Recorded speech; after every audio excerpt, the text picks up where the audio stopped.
আল্লাহর কুদরতি হাত পা বলা যাবে কিনা? না, আল্লাহর হাত পা কুদরতি পেলেন কোথায়?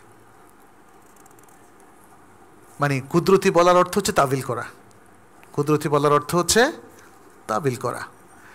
কুদরতি শব্দের আসল অর্থ হচ্ছে শক্ত সামর্থ্য। তো আল্লাহর হাত পা তো শক্ত সামর্থ্যই, কিন্তু কুদরতি বলে সে আসলে বোঝাতে চাচ্ছে আল্লাহর হাকিকি হাত পা নেই।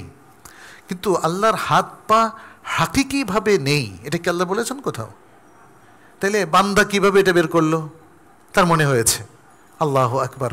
আল্লাহর ব্যাপারে আপনার মনে হয়েছে আর আপনি সেভাবে চালিয়ে দিলেন, এটা হবে না।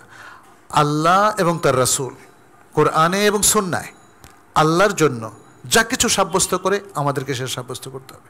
আল্লাহ যদি বলেন ইয়াদুল্লাহ ফাওকা আইদিহিম, আল্লাহর হাত তাদের হাতের উপরে, তাহলে আল্লাহ তার হাত সাব্যস্ত করলেন না? তাহলে আমি কেন বলবো না আল্লাহ এখানে ভুলে বলে ফেলছেন? হ্যাঁ, অথবা আল্লাহ এটা মিন করেন নাই। আল্লাহ কি আপনাকে কানে কানে বলছেন যে আল্লাহ এখানে হাকিকি অর্থ মিন করেন নাই?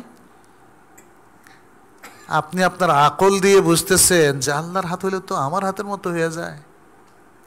তা আমার হাতের মতো আল্লাহ হয়ে গেলে আল্লাহ আমার মতো, আমি আল্লাহর মতো। মানে এগুলো সব কাল্পনিক, বুঝতে পেরেছেন? এগুলো সবই হলো কাল্পনিক।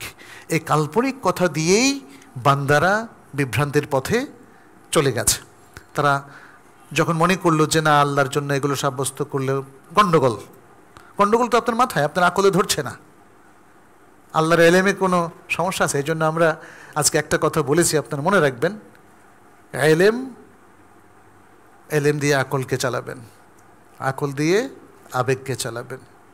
তাহলে আবেগটা এলেম আকল দুটো দিয়ে চলবে, আর আকলটা চলবে এলেম দিয়ে। ইয়াদুল্লাহি ফাওকা আইদিহিম, আপনার আকল বলতেছে আল্লাহর হাত নাই, এটা কুদরতি, আর এলেম বলতেছে আল্লাহর হাত আছে। ব্যাস।